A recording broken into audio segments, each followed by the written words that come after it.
કરીએ તો સુરતથી મળી રહ્યા છે મહત્વના સમાચાર। પોલીસનો સ્વાંગ રચીને ચાલતું હની ટ્રેપનું નેટવર્ક પકડાયું છે। યુવકને ફસાવી 5 લાખ પડાવવાના ખેલનો પર્દાફાશ થયો છે। વરાછા અને અડાજણના ભેજાબાજોએ આ ષડયંત્ર રચ્યું હતું। દુષ્કર્મના કેસમાં ફસાવી દેવાનું કહીને યુવકને માર માર્યો। આરોપીઓએ યુવકનો વિડીયો ઉતારીને ધમકી પણ આપી। પોલીસે હની ટ્રેપ આચરતી ટોળકીની ધરપકડ કરી છે।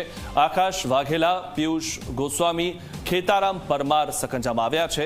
રાજવી દેવગાણિયા અને પ્રાંજલી રાજપૂતની પણ ધરપકડ કરવામાં આવી છે। મુખ્ય સૂત્રધાર રમેશ પાલને પોલીસે વોન્ટેડ જાહેર કર્યો છે।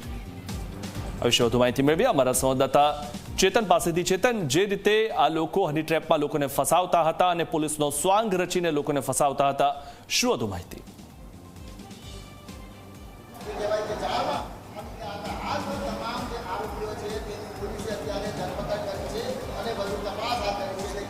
જી મિથુન, બિલકુલથી પોલીસનો સ્વાંગ રચીને હની ટ્રેપમાં ફસાવનાર જે ગેંગ છે તે ગેંગનો પર્દાફાશ સુરતની ઉમરા પોલીસે કર્યો છે। ખાસ કરીને કતારગામમાં રહેતો જે યુવક છે તેને એક જે વેબસાઇટ થકી સંપર્ક કરવામાં આવ્યો હતો અને ત્યારબાદ આ જે યુવક છે તેને સુરતના પાર્લે પોઈન્ટ ખાતે એક ફ્લેટમાં બોલાવવામાં આવ્યો હતો। ફ્લેટમાં આવે તે પહેલાં યુવક પાસે સર્વિસ ચાર્જના નામે ₹1000 લેવામાં આવ્યા હતા અને ત્યારબાદ આ જે યુવક છે તેને એક રૂમમાં લઈ જવામાં આવ્યો હતો। રૂમમાં જ્યારે લઈ આવ્યો ત્યારે અન્ય જે યુવતી છે તે તેની સાથે અંદર રૂમમાં ગઈ હતી। રૂમમાં યુવક એન્ટ્રી થતાની સાથે 3 ઈસમો જે છે તે રૂમમાં ધસી ગયા હતા અને પોતાની જે ઓળખ છે તે પીએસઆઈ, એએસઆઈ અને હેડ કોન્સ્ટેબલ તરીકે આપી હતી।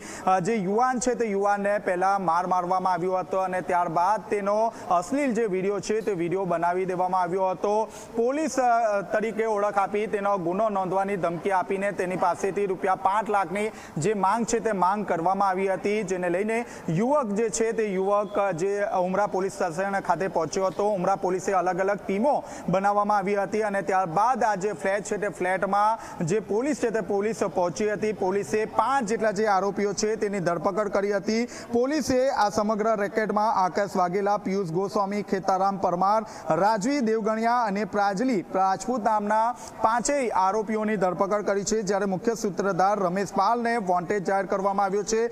મહત્વની વાત છે કે આ જે યુવકો છે તે યુવકોને એક વેબસાઇટ થકી સંપર્ક કરવામાં આવતો હતો અને ત્યારબાદ તેને જે તે જગ્યા ખાતે બોલાવવામાં આવતો હતો। આ બંને યુવતી આપ જોઈ શકો છો, આ બંને જે યુવતી છે તે હની ટ્રેપમાં યુવકોને ફસાવતી હતી અને ત્યારબાદ જે લાખો રૂપિયા જે છે તે પડાવી લેવામાં આવતી હતી। હાલમાં મીડિયા સમક્ષ તેઓ મોઢું પણ ઊંચું નથી કરી રહ્યા, ચહેરો પણ પોતે બતાવી નથી રહ્યા, કારણ કે કાળી કરતૂતનો જે પર્દાફાશ છે તે સુરત પોલીસે કર્યો છે। હાલ તો ઉમરા પોલીસે આ 5 આરોપીઓને સુરત કોર્ટમાં રજૂ કરી 1 દિવસના જે રિમાન્ડ છે તે માંગણી કરી છે।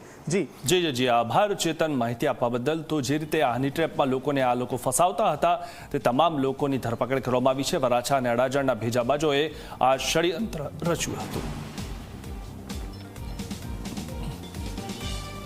તો દુષ્કર્મ કેસમાં ફસાવી દેવાનું કહીને યુવકને માર માર્યો અને તેની પાસેથી પૈસા પડાવી લીધા। આરોપીઓ યુવકનો વિડીયો ઉતારીને ધમકી પણ આપી હતી અને પોલીસે હની ટ્રેપ આચરતી ટોળકીની ધરપકડ કરી છે। આ લોકો પોલીસના સ્વાંગમાં હની ટ્રેપનો ખેલ કરતા હતા। પોલીસનો સ્વાંગ રચીને ચાલતું હતું હની ટ્રેપનું નેટવર્ક।